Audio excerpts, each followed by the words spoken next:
So, David. Oh, Michelle. Hi. So, we have been talking probably for about 2 years. Well, because we kind of like started this podcast pre-COVID. No, we didn't.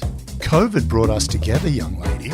It did not. It did. No, because we were like in the room weren't. together. No, we weren't in the room. Yes, we were. We started in a room together. Started? Oh my God, you've got boomer brain. You do not remember anything. We were like pre-COVID. It was just kind of happening, and I decided we weren't going to speak about it because we thought this would be a little blip in the pan. No, it couldn't have been because I was touring at the time, and I remember our producers contacted me because I was sitting at home going, oh my God, I've got nothing else to do in my life. It's over. I was on a national tour, so there's no way I could have been doing a podcast. So, no, we met. COVID brought us together. It didn't bring us together because COVID was not happening in the scale that we're experiencing it now. There might have been like COVID rumblings in China, but we were not in lockdown. This is great. I really like this. This is fun. I'm gonna show you because because I keep it in my library because I care about what we do. And we started. See all. I set my notes on fire after every ep. Oh, these aren't notes. I'm just going back to the library of the 121 episodes. We started on the 11th of September, 2020. That's COVID. Yes, but we weren't in the midst of COVID, yes, as in like what we're experiencing now. Anyway, the reason why we're doing this is because over the past 2 years, I've quite often offered up the alternative viewpoint that it could potentially have escaped from a lab in China. Yes. And you have been adamant that it did not.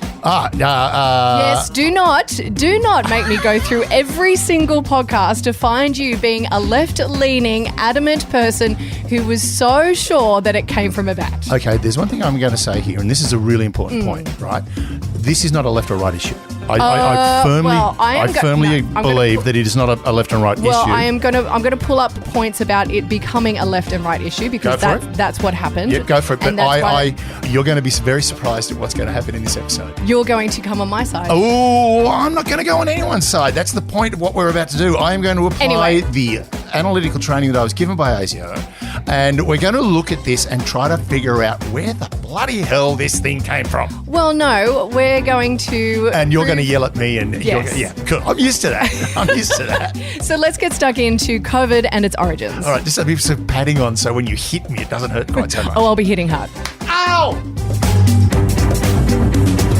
You're listening to I Spied, the reasoned argument of Australian intelligence. You're wrong. What? You're wrong. You're just wrong. No. Utterly wrong. No. I don't care about the evidence. I'm right. You're wrong. No. No, I'm right. I'm right. And you're right. I'm left. You're right. Huh?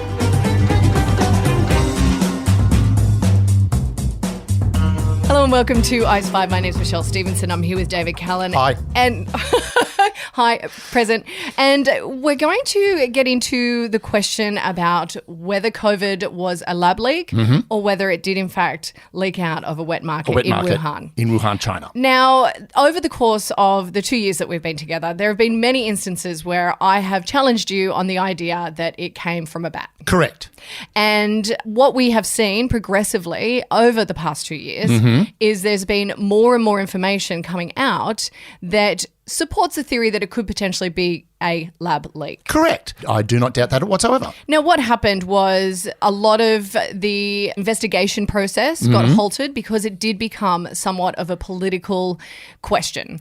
Well, that's a really good point. Before we go any further, just let us just give the disclaimer that neither of us are virologists, epidemiologists, or have access to any of the information. I'm sorry. After 2.5 years on Twitter, I am an epidemiologist. We're all epidemiologists at the moment. Yes. That's an interesting point you raised, the fact of information, the information we're getting, right? Because unfortunately, Trump used it as a blunt weapon. And as soon as Trump used it, the left riled up and said it can't be true. Well, not exactly. That wasn't the point I was going to make. The point I was going to make was as soon as he did that, China riled up and went, well, we don't have to answer these questions and we're not going to. So the information flow has basically choked out. Yes. And what happened was there was a lot of questions that needed to be answered and it became not just a political investigation, but it also It also challenged ideas around xenophobia and whether we just were looking to blame the Chinese for something. When you start calling it Kung Flu, everyone's going to start going, 100%. well, hang on a minute, chill out. Now, I don't think we'll ever find the answer, and a lot of the research is pointing to the fact that there will not be any answers about where it came from, but there are facts. Oh, yeah, definitely there are facts. As I said, I am applying the standards of analysis that I was taught by ACO and the rules of debating that I learnt when I was in year 8. Oh, God, am I going to be debating like a year 9 prefect? No, year 8, not year 9, year 8. No. Basically, I'm going to approach this at an analytical level. So if we look at the Wuhan Institute of Virology. Yes. Now, that is a venue that creates some of China's riskiest coronavirus research. Yes. Now, the scientists mix components of different coronaviruses and they have created new strains. They create chimeras. Yes. Now, they create those chimeras in essence to go, well, how could this virus evolve? And if it evolves in a certain way, how can we counter it? Right, which is highly dangerous work. Highly dangerous work. Now, there are 2 campuses in the Wuhan Institute of Virology. Yep. One is just 8 miles. You're going to have so much fun with that word. Virology. There we go. I got it all out. Good. One is 8 miles away from what some are saying is the epicenter of the outbreak. Yeah, the Huanan Seafood wholesale market. Yep. And another one's 18 miles. Yep. And that's when COVID kind of first came into public view. Now, when we talk about virology and where it is studied and the lab leaks are nothing new. I think in 1977, the major flu outbreak came from a lab leak. There was a lab leak in Beijing of SARS-CoV-1, which was infected 9 people and I think killed 5. Right. The interesting thing is SARS-CoV-1 compared to SARS-CoV-2, which is the coronavirus we're dealing with now. Coronavirus 2 is highly infectious. It's a lot easier to a lot more transmissible, which is one of the things that you do with these pathogens. You're trying to go, well, how can we make it more transmissible? Right. Now, before we go any further, you said this thing close by 8, they're 8 miles very close to the market, 8 miles, right? 8 miles. If you and I to get in my little Lexus Hybrid and to drive from where we are in our recording bunker in Surrey Hills in Sydney, if we were to drive, we would arrive at the Flemington markets in Strathfield/Homebush. That's not exactly nearby. See, that's one. And I do understand what miles are. Thank you very much. The whole argument of proximity, and there is also a counter argument to this as well. The argument about the proximity of the market to the lab is if there was an infection at the market, why aren't there other infections in between? And why wasn't there an infection at, say, a concert, a soccer match, a bar, but a shop? But this is also based off the information that it actually started at the seafood market, which there is no patient zero here. Well, no, but there is 2 genomes that are regarded as genome 1 and genome 2 that were both found at the markets. Correct. But there are instances where they were saying a lab leak doesn't necessarily mean it's leaked straight from the lab. It could mean that someone has gone out to get the samples and brought it back. It could mean that someone has had it and taken it there. Exactly. But here's another interesting point, and it came out of a paper, I think it is in the Inspector or something like that. I can't remember what it's from. But basically they've said there was a rumour going around that instead of euthanizing the subjects, so the bats, the guys who were told, can you go and kill this bat? We've played with it and given it the disease we wanted or taken the disease from it that we wanted. Can you now euthanize and destroy it? And they go and sell them at the wet markets. Right. Well, I don't. So that, again, this is the one thing we got to work out is where is all this information coming from and how reliable is it? But keep going. Right. Okay. So lab leaks. These happen more often than people think. I think smallpox virus has escaped from 2 different accredited smallpox laboratories over a 15-year period during an eradication program. I believe both of those were in the Soviet Union at the time. If it was 79, it would have been the Soviet Union. Leaks of foot and mouth disease. Yep. Venezuelan equine encephalitis. Yep. H1N1 influenza, which we spoke about in 1977. That kind of took over the world. And in 1970s, there was a significant anthrax outbreak. That was a Soviet lab. Yeah, that was a Soviet lab. That was definitely one. But interestingly enough, with this research, it's called gain of function research, where they're trying to gain the function of the pathogen. They're trying to go, well, how can we increase its transmissibility? How can we decrease it? How can we see what evolution is going to do to it? One of the interesting things is one of the viruses that they were working on that everyone went, that's probably the one that started it. The mutation between what they're finding in, say, the seafood market and what was in the lab, the change is too broad. It's too big. They couldn't have made that kind of shift. But the other thing about gain of function experiments is you have this thing called the dual use dilemma, right? We're going to study this coronavirus to see how we can cure it as it evolves. Oh my God, we've made a pathogen that can actually shut down the world. What do we do with it? Right, so that becomes a problem. Is there are biological warfare? We've been doing it for years. There's some great stories about how the Polish used to fire the saliva of people with diseases at their enemies. The Spanish poisoned wine. Well, didn't poison wine, but they put the blood of leprosy sufferers into wine that they sold to the French that they were fighting. Napoleon flooded a swamp around an Italian city to increase malaria. We use it, all right? And the Americans have done it, the Japanese have done it, the Russians have done it, we've all done it, all right?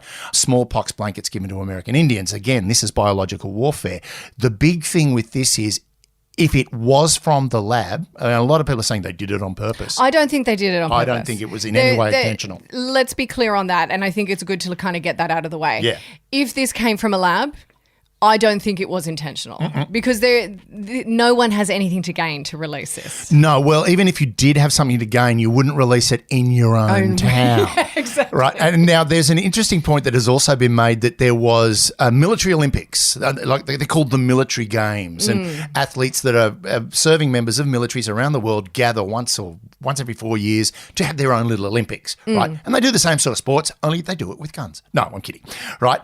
Now, sure. A lot of American soldiers post the outbreak said, well, actually, we came back from China and we all felt a bit fluey, to which my response to that, and probably the response of their officers, their medical staff and researchers went, everyone who travels on a flight for a long time gets off feeling fluey. Yep. Right? So the interesting thing is a lot of people are saying, well, conspiracy theorists are certainly saying, well, that's where they did it. That's where they released it. Well, so I am going to counter-argue the point of like conspiracy theorists, because I think what happened was because it got shut down so quickly, it became a left-right kind of viewpoint that the right believed that it was China and it was a lab leak, and the left kind of said, no, that's not true. You're being xenophobic.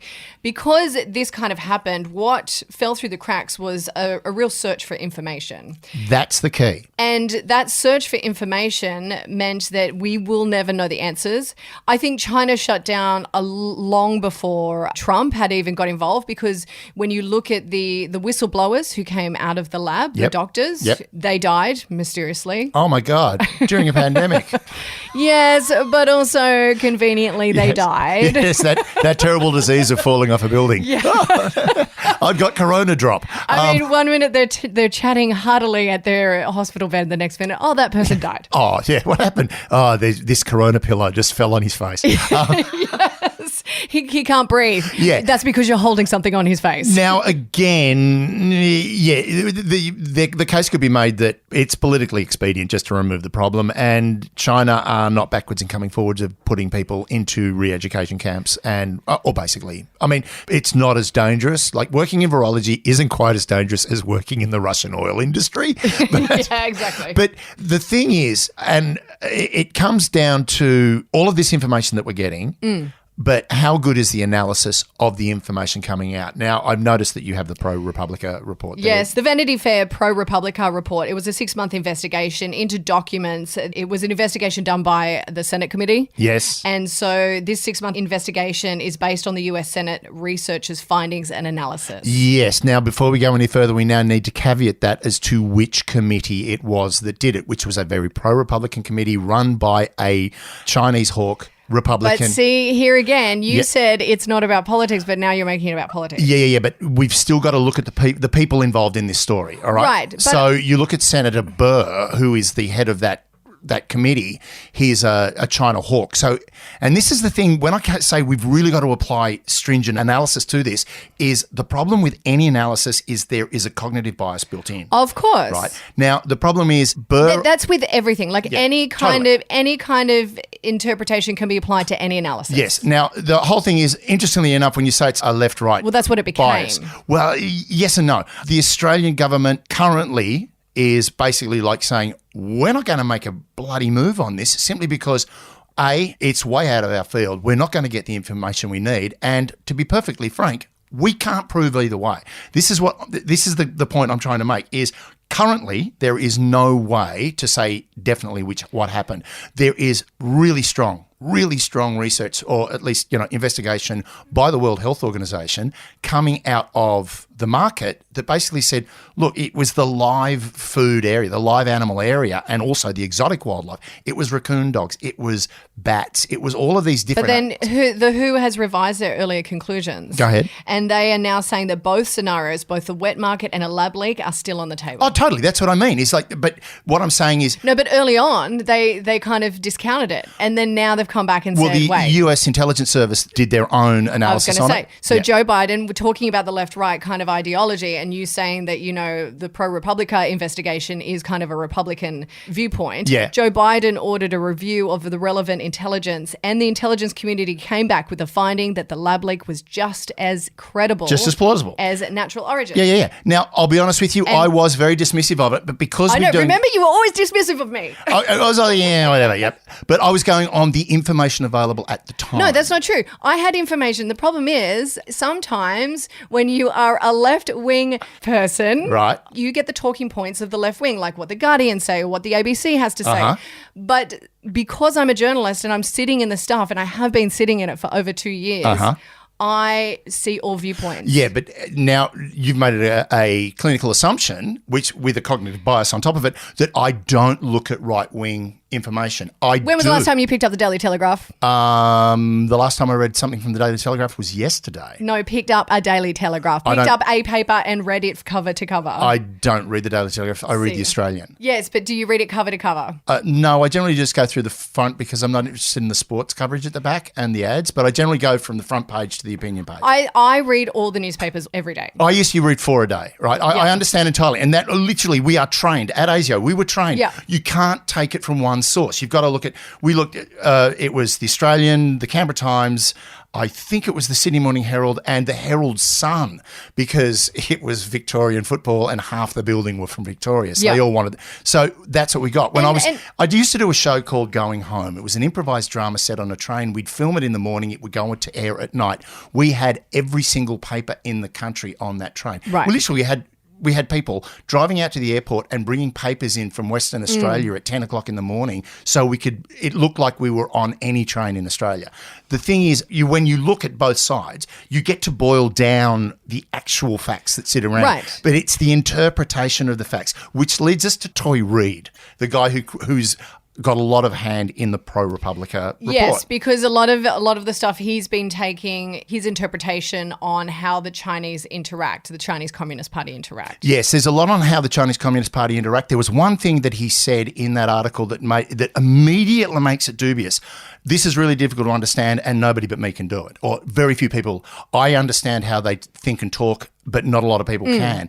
Now, interestingly enough, one of the things he made, and a lot of Chinese speakers, Mandarin speakers, are saying you've missed the tense. Yes. The tense is wrong, right? Now, the other thing is, and this is from people that work with him. But I should say, a lot of my previous points, none of them are taken from this. No. I totally agree. From this investigation. I found the investigation incredibly interesting, and there was some points that I thought were very valid, but they're not really the points that I would put my debate and argument against. Right. So the interesting thing is people that have worked with Toy Reid said he's an absolutely amazing, quick interpreter. If you wanted something done quickly, get him to flash over it. You want him to actually look for something, he will find what he's looking for, which again goes to that cognitive bias. Yep. Right now, again, you call me a bolshy lefty, and I am. You are 100% not a bolshy. Well, you're very, very, very left. Well, anyone who follows you on Twitter will see that. Well, it's just I hate the Liberal Party. Well, I hate the Liberal Party that exists as it does right now because I find it a very hypocritical thing. Yeah, but Labor can be incredibly hypocritical as well. I never see you call that out. Yeah, you do. You want to go back through my Twitter? And by the way, if you want to join in the conversation, ladies and gentlemen, you can join us at iSpide Podcast on Twitter.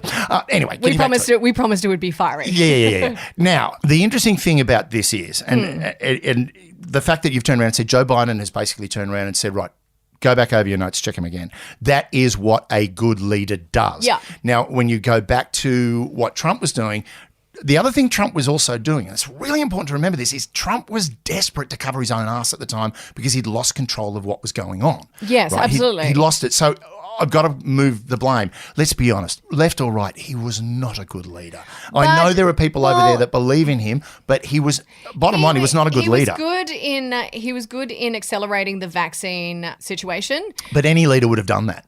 Anyone would have done it. I don't know. I do think like that we do have to give him credit in some areas. I mean, as much as a lot of people hate to do it. I think the problem with Trumpism and the reason why it's become such a thing is because everyone hates Trump to the point where there is no room for actually saying, oh, actually, he was good at this or he was good at that. But, I mean, again, that's a door that swings both ways because there are the Trumpists that then say that Joe Biden has done nothing good. He's just Sleepy Joe and he's hopeless. Oh, I agree. I'm not saying that. So this is, again, when you talk about left-right, the problem is when we talk about left and right, but we also talk about the extremes of left and right. I mean, I got one of my best friends. We go and have beers all the time, right?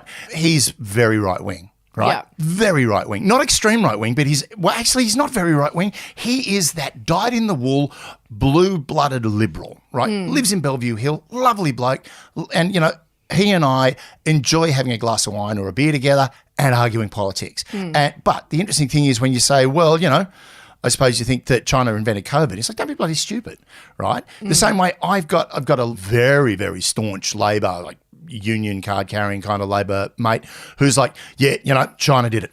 The Chinese did. And it's like, dude, how do you know this? No, I just know. Right? So I when you say left-right, I don't believe it's a left-right. I believe it's a gullibility issue. I think it's a left-right thing, and it became prevalent because anyone who questioned where it came from was quickly shut down, and even the media were not very open to any kind of conversation. People were cancelled for even implying or asking the question. Joe Rogan, anyone who asked the question where it came from, was this a leak from a Chinese lab, were quickly shut down in the early days. Now, there's another interesting point. It became political. Another interesting point about that is, do you know who was funding the research at the lab? Yeah, the US. The US and France. I know. Right. So it comes down to it really. This is it's such an annoying thing to have to deal with because again, I keep going back to this thing of your information is only as good as the analysis you apply to it. Okay. One point that was made about the information that Reid was using to create his report to the Senate committee was when you look at the language that's used, it really doesn't sound like official speak. It sounds more like the newsletter. It was the party report to the party, not the lab's report to the government, right? But there was some very interesting stuff about the lab having an issue early on. Yeah, but that's where the tense problem comes in, is they were saying that there was a problem in November when it happened, but then there's the interesting issue about that was if you change the tense, it was probably happening in September. Now, the problem about biosecurity in these facilities are huge. There was one Russian lab where an air filter got clogged, so they took it out, but they didn't put a new one back in before the end of shift. Just removing that air filter and then replacing it in the second shift, that amount of time allowed biomaterial to escape the lab and it caused an incident. Right, so this is the thing. It might have been as simple as somebody walking out with a bit of toilet paper on his shoe. I highly doubt that. I think it's got the way it's spread from where it seems to have spread. It needed to have far more density, and that's why the market it lends itself to the market because there was high density and high traffic, where the lab was high density, low traffic, if you understand what I mean. So the epicenter of the spread, right, one of the things that the virologists and the epidemiologists have said is when you look at the way it spread out of the market, it makes complete sense that it started there. The way it spread out of the lab, if it spread out of the lab... But they're now becoming divided. They're now saying that it could have easily come from the lab. And that comes down to the other really important part of analysis is supposition, where you go, we don't have all the facts, so let's fill in these blanks with what we can. Right. Or what we think might fit in that. So it's like trying to put a jigsaw puzzle together when the jigsaw puzzle piece is literally you're cutting it out of a piece of paper and slotting it in and then trying to draw the picture in. The other interesting fact, which I found while doing my research, was that certain vaccine research may have begun earlier than with a Chinese military team. So they were basically able to hit early milestones even before major drug companies, and many experts believe that it was unrealistic, noting that they had access to the genomic sequence of the virus no later than November 2019, and that was weeks before China even recognized that the virus was circulating. Yeah, now on that, the counter fact that I've heard was that the genome was actually cracked around about January. And the Chinese would have been able to crack the genome faster than everybody else simply because they had more access to the actual physical material. But yet, that's a question that you've got to address. But again, the only way you're going to find out this is to get access from the lab. And China ain't playing that game. Now, there's a really interesting point, of course. Well, but they did. But the fact is that they were further ahead in their vaccine research than any of the major drug companies. Yep, that's true. But their vaccine research actually isn't as. And scientists and researchers have said the only way they could have been in that position is if they had access to that genomic sequencing before November 2019, and that was before the Chinese had even admitted that there was a problem. Well, that was before we even knew potentially knew there was a problem. Exactly. So then it kind of lends itself to this idea. It lends itself to the lab idea. Again, we go back to the density of material coming out of the wet market. But then again, that could be something where they went, let's go and chuck a few bats and raccoon dogs into the market and hopefully that'll take the fall. That, again, we're going back into supposition and conspiracy, which does not lend itself really well to very good analysis. Personally, I believe we will eventually find out where it came from, who was involved, how it started. I really rather doubt that you and I won't be alive when it happens. This is something that history's going to dig up. It won't be I very much doubt it will happen, particularly with the way China is literally closing itself off. Yes, and what's interesting too, I was reading The Economist. They released a paper which had not yet been peer-reviewed, but it was basically about new research suggesting that SARS-CoV-2 bears signs of genetic engineering. Okay, tell me that. But what was interesting, and this is what I like about The Economist too, if anyone has the opportunity, it's a very good read. Oh, it's great. A week later then it had been peer-reviewed, and some scientists are disputing the suggestion that it was engineered. Again, this is the interesting, and going back to Toy Reid, Reid talks about one academic coming out of Arizona University who he used his research to say, this supports my theory, right? Interestingly enough, that researcher is now turning around going, that is not what my paper said. You've cherry-picked your facts out to support your argument, right? Again, this is when I say that when you join ASIO or any intelligence organisation, you've got to go in there neutral. It doesn't matter. You can vote Liberal, you can vote Labor, you can be a card-carrying member of, the All-Night Party, which I voted for once when I was young, foolish person that I am. Yeah, of course you did. All-night party, and it was back when I went, yeah, why not? Let's be crazy. The sex party. But you can personally have those biases. You leave them at the front door when you walk in. You've got to look at this stuff utterly coldly and analytically. Now, we are purpose-built to find these patterns. I've got a great book at the moment called The Psychology of Intelligence Analysis, and there's a little puzzle, and I'll get a screenshot of it and I'll put it on the... But genetic letters are patterns, really. Exactly, but we look for the pattern we want to find. I mean, we're hardwired to do that. That's how when we were hominids coming down from the trees, we were able to spot the tiger because we could see the pattern, right? This is where our brains are wired to do this. So whatever time... Do you do Sudoku? I do Sudoku. I'm getting better at it. I don't do Sudoku. I'm a boomer. I don't have time. I sit on a lot of public transport. Oh, my God. I've already been on public transport 6 times today. I'm a busy man. Some of us drive a car. Yeah, well, I generally drive a car, and when I'm doing that, I'm listening to an audiobook and finding the pattern in that as well. Yes. So the whole thing is, right, the biggest problem we have is who's got something to lose here? And at the moment, it seems like China's got a lot to lose if it turns out that it came from their lab. But also America has a lot to lose as well because they were funding it. Do you know who the head of the organisation that gave them the funding was? You'll love this. I think I do know this, but it's not in my head right now. Fauci. Oh, yes. Right. I mean, look, Fauci didn't help anything, really. I mean. Well, here's the guy. The interesting thing is he was the guy that basically came up with all the medical procedures and the medicines to help stop He also made AIDS. a shit ton of cash on it. Everyone does. Well, I didn't. But here's the thing, right? We want to create demons, right? And we do. We want to find someone to blame, and we do. The problem being that while we're going, this person is at fault because that's how I feel. And there's a lot of the feels in this.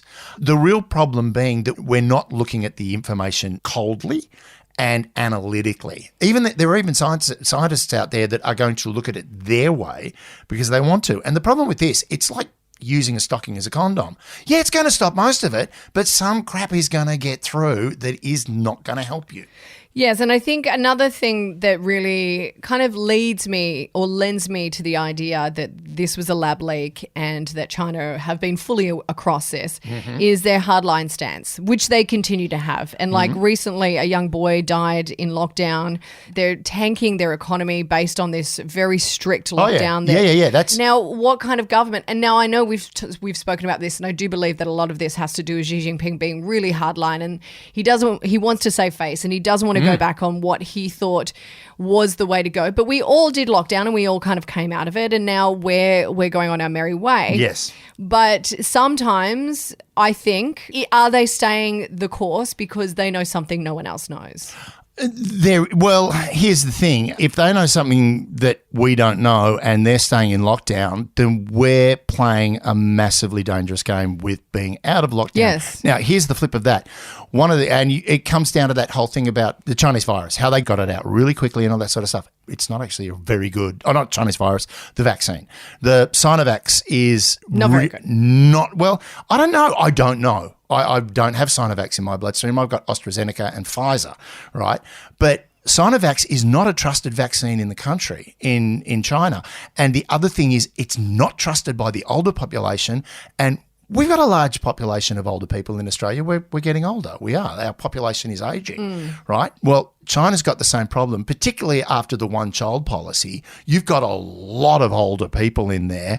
And you know what? If your older population is going to die because it gets coronavirus and you've got an older population of 250, maybe 300 million, that's a huge problem. So the best way to do it is to not let anyone get near each other. But the problem is, and what they will find out and what we found out very early on, is as soon as you come out of lockdown, it wasn't COVID we had to look out for. It was everything else that attacked our immune system because we weren't circulating for a very long time. Absolutely correct. And I'll tell you something. Funnily enough, I did a rat test earlier this week.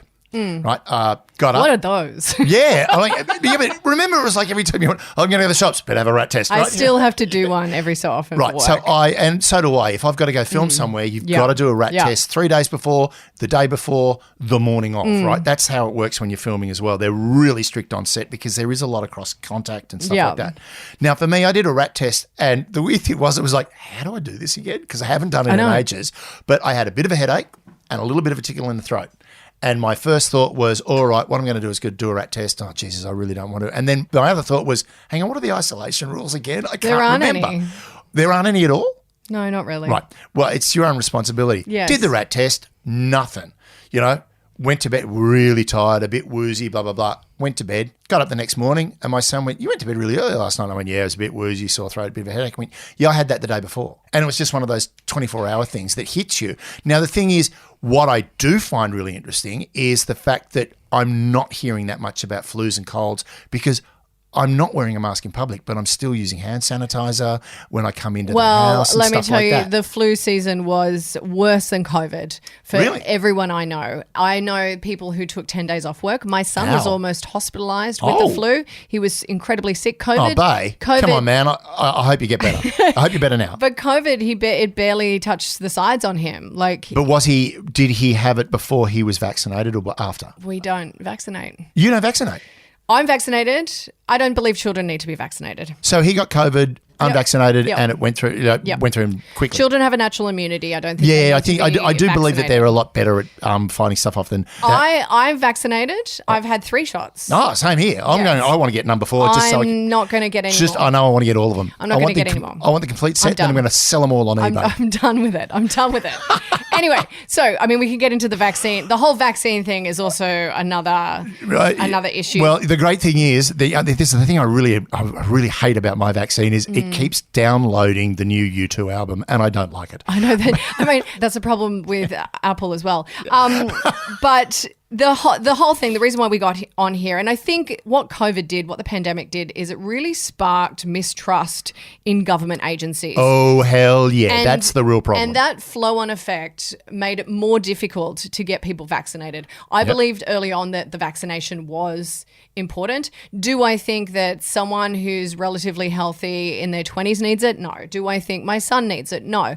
Do I think the elderly and anyone over 50 need it? Yes. I've got my hand up. Yes. No, but I do. Or do immunocompromised? Yes, 100%. I've got a chronic respiratory condition. I'll say that again. A chronic respiratory condition. No, it made no difference. Yes. I suffer from chronic asthma. Yes. I got to have it. Right? Yes. I don't want to get sick. Yeah, no, and that makes sense. And I think that it should be personal responsibility. But I think what we've seen come out of this, and it started early on with the mistrust on whether it was a lab leak or whether it came from a wet market, that mistrust and that inability to voice an opinion or have an opinion or question where it came from cascaded down into everything. And now you see the mess we're in where there's a lot of mistrust of media. And I do believe that media did themselves no favors by not even asking the right questions. That's a really good point, is the party line was followed whether, depending on which party that you were following, we stuck to our guns on this is the way it is and I'm not going to change my mind. And I truly believe that this is the really, really big problem we've got. And the big takeaway from COVID is it has allowed extremism to actually fester rather than have the world did not go, guys, let's come together and fix this problem. The world's literally gone, screw you, I'm right and you're wrong. And it's a big problem. I mean, it is breaking up friends, it's breaking up families, it's breaking up countries. You look at the United States and just the amount of extremist Florida versus New York. Florida versus New York, but also just the rhetoric that's coming out during their midterm elections, the fact that somebody broke into Nancy Pelosi's house and hit her husband on the head with a hammer. According to Elon Musk, he was his gay lover. Oh, yeah, but I believe Elon then sort of backed that up really, really quickly. When everybody that is utilising his service now went, I'm not going to pay you $8 for that blue tick. Screw you. Oh, no, I'm going to pay it. Anyway, that's a whole nother story. We can discuss it. Look, bottom line is this. We're never going to know when we have a vested interest in the outcome of the analysis. If you really want to know about this, there is, you can spend hours online, as I've done. Yes. You know what? If I have to, I even practice saying rhinophilus, just so in case the name of the bat came up. Okay. Say, and rat G13. My bottom line is this: the many years you have poo-pooed the idea. Yeah. I do believe, after doing a little bit of research, you've gone, oh, hang on a minute, it could have actually been a lab leak. Yeah. But and I like that. Thank you very much. But, don't forget, I am... old. Not just old. Actually, I had someone turn around when I told them how old I was, and I went, no, you're only 40. And I went, you can stay in my life. Yeah. Right. This is and then the you paid him $100. Most important thing I'll give you, and this is my takeaway. In analytical terms, the evidence does not categorically confirm either hypothesis. And I agree, and I've never said that it did, but I always wanted you to admit that the question remained. You're gaslighting me? No. I never said that, and you're crazy. I'm sorry, I had to quote Rick and Morty. So I've won. No, you haven't won. I'll take this as a win. Yep, not. No, you haven't won. Win. No, the referee's telling me to get off. Yeah.